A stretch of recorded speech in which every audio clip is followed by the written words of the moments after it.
எவ்வளோ சூப்பராக வந்திருக்குன்னு.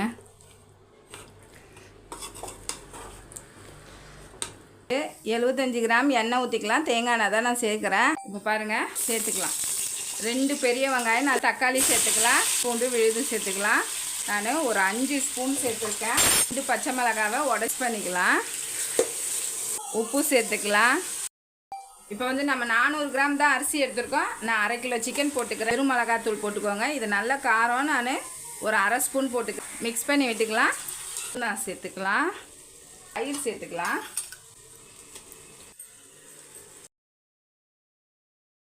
நல்லா எண்ணெய் பிரிஞ்சு வந்துருச்சு. 1 கப்பு ரைஸுக்கு 1 கப்பு தண்ணி நல்லா சூடாக சேர்த்துக்கோங்க. இப்போ வந்து உப்பு காரம் புளிப்பு பார்த்துக்கோங்க. படி தூக்கலாக இருக்கணும். தண்ணி இல்லாமல் ரைஸை சேர்த்துக்கோங்க. முதல்ல ஒன்றா வரணும். அதுக்கப்புறம் தான் 10 நிமிஷம் டம்மு.